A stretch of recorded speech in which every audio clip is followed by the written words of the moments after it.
Okay, so we are looking at after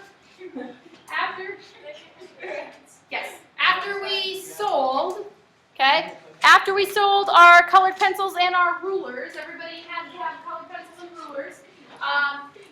We're going to look at just rulers, okay, just rulers, just because it's easier to look at just rulers than colored pencils, since colored pencils I just gave you a box of them, okay.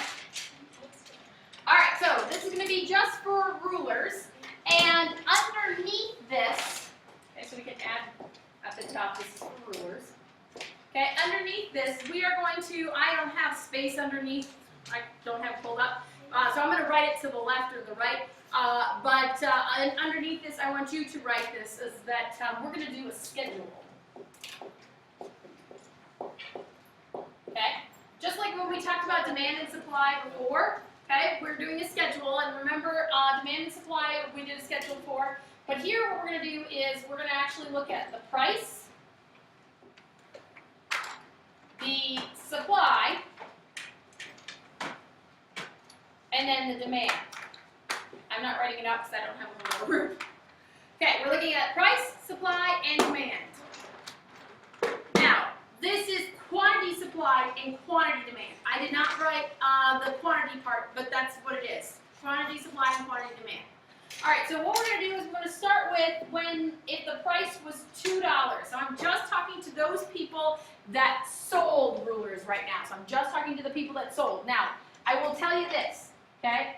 I am going to have you write this down, but history has proven, do not write any of this down right now until we're all done, okay? Because what has happened is before to me in the past is that we go through this and somewhere along the way somebody's like, oh wait, no, I sold this or I bought this at this price. And so then I have to fix it and then it screws everybody else up because they're just like, oh, I wrote down this number and yeah. So just wait on writing it down until I'm all done. Okay? So suppliers, so we had 3 people that were supplying rulers. All right, so I'm just talking to the 3 of you. Did any of you sell a ruler for $2? No. Okay, I figured as much, but I had to ask. Okay, so at $2, we had 0 that were sold.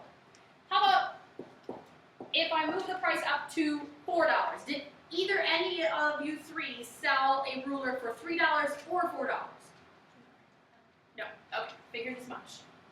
How about if the price was $6? Did any of you sell a ruler for $5 or $6? Yes. 1. Okay, how many did you sell, Margaret? 4. Okay. How many, Brooklyn? 1. Riley? 1. So I'm up to 6. Okay. So I have 6 that were sold at $6. $8. Okay, now here's how this works, and now that I actually have numbers. They sold 6 when the price was $6. I said if they sold at $5 or $6. Now keep in mind, producers like what kind of prices? High prices, okay? We already knew that. So we're upping the price, and this is just like when we did the babysitting thing, right? And we said that if you up the price, you were more willing to babysit, okay? Here's the thing is that for all of them, they sold 6 at $6. So now as I'm going forward and I'm making the price higher, if the price was higher, we knew that they sold at 6. We can also assume that they would sell at higher prices as well. So as the price went up, they would still be willing to sell those 6. Does that make sense? Okay, so this is kind of cumulative. So at $7 or $8, did you sell any at $7 or $8? Riley? How many? 2? Brooklyn? 3? So I'm up to 5. Margaret, you're selling me at 7 or 8. Okay, so I'm adding the 5 to the 6 that I already have, so I have a total of 11. And lastly, at $10. Okay, did either of you 3 sell a ruler for $9 or $10? Margaret, you were sold out already. Brooklyn, did you sell any for $9 or $10? Riley? Okay. Should have had smaller increments. Okay, so now I'm switching gears and I'm talking to the consumers. So those people that bought rulers. So that includes those people who are selling colored pencils because you had to buy a ruler. So, how many of you, raise your hand if you bought a ruler at $10? Anybody?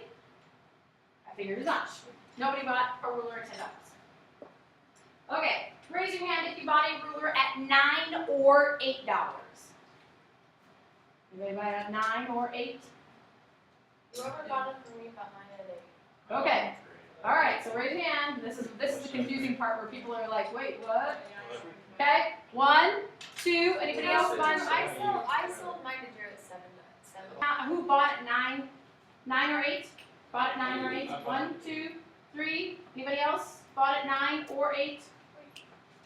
3. 4. Rulers. Just rulers. 9 or 8. How many bought it 9 or 8? 1.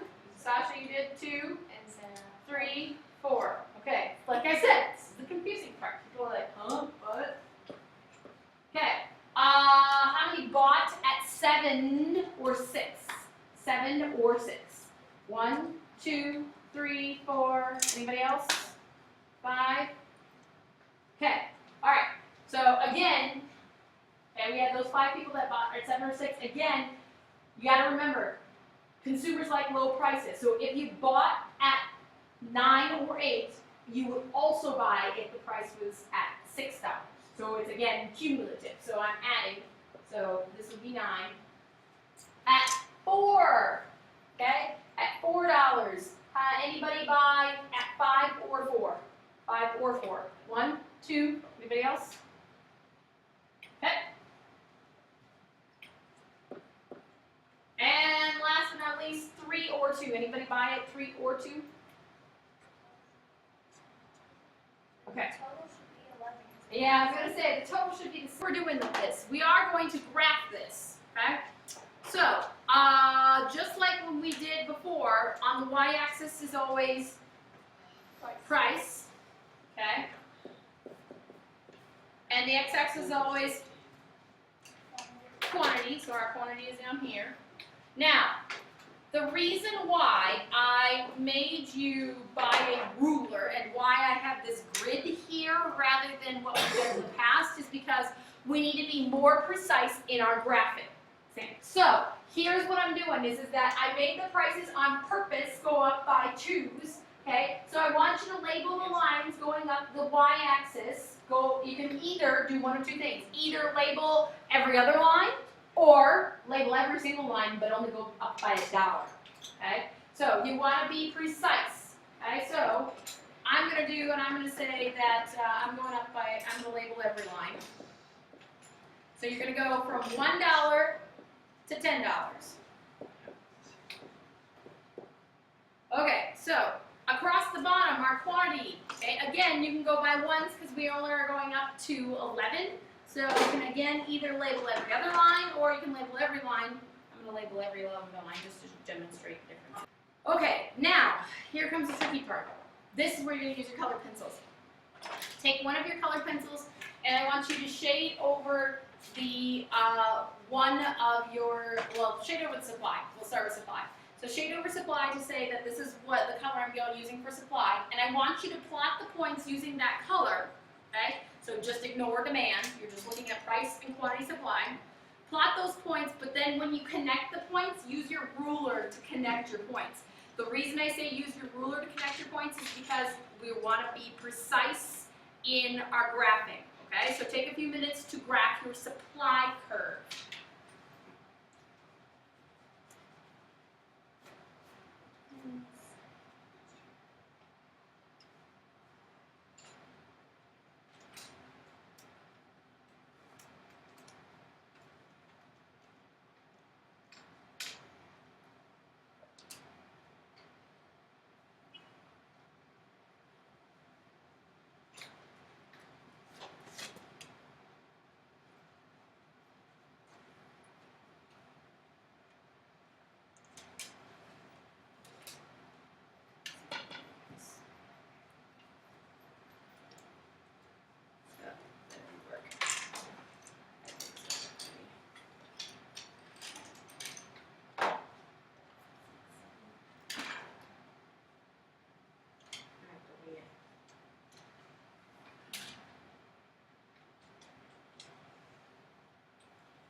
when you do 5?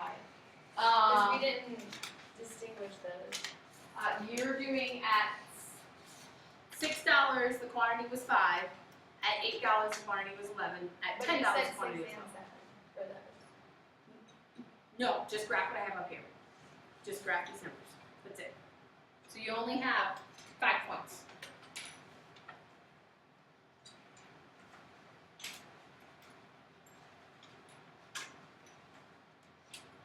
Okay, so when you're done, it should look like a normal supply curve, should be generally upward sloping.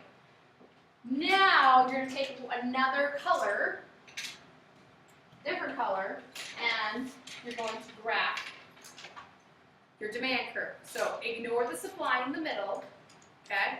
Graph your demand curve, graph your demand points, and again, use a ruler to connect your points.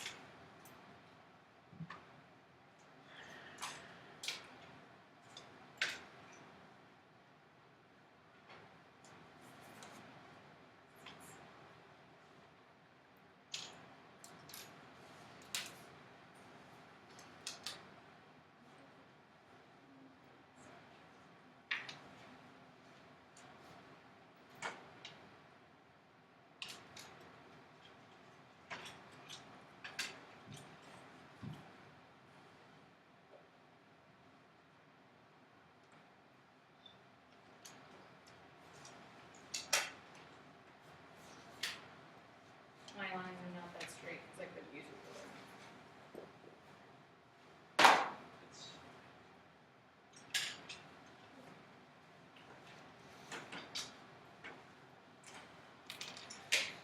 All you have to do is just treat it like it's quantity demand, just like we did before. You're just graphing those 5 points.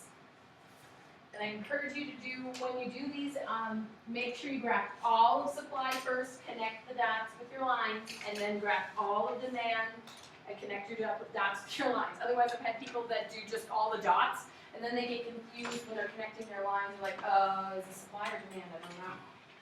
So do all of one first and then the other. Okay, now if you will notice, it doesn't matter if you're looking at yours or mine. Obviously, they look the general same shape. Demand is downward sloping, supply is upward sloping. So as a result, inevitably, they're going to cross at some point. So what do you suppose the significance is of this point right here where they cross? What is equilibrium? The price and quantity Are price and quantity the same? Is that where you can sell it for the most, where the person can sell it and the people who buy it, Where's supply and demand? where it's equal? Okay, it's our supply and demand are equal. What's the coordinates at this point? Mine is slightly off because I didn't go and do the ruler. So what are the coordinates at this point? What's the price? 7. Is it 7 exactly? It's almost 7. It's a little under It's seven. between 6 and 7, it's a little under 7. Little under 7. So maybe it's like 690, something like that. 690, 695. What's our quantity? How many would we sell? 7. 7. 7's our quantity. Okay. This is equilibrium. So yes, I do want you to label this with a third color. This is why I wasn't kidding when I said that you needed 5 colored pencils. So we will use 3 by now. Okay. So this is our equilibrium point. Okay. What does this tell us? Well, equilibrium, you're right, that's important because that's where our supply and demand are equal. They are in balance, okay? This tells us, according to the information you gave me, what the price should have been. Because at that price, there's a comma, should be a comma. So $6.90 and 7 would be sold. At that price, okay, we would not have anybody left willing to sell more, and we would not have anybody left willing to buy more.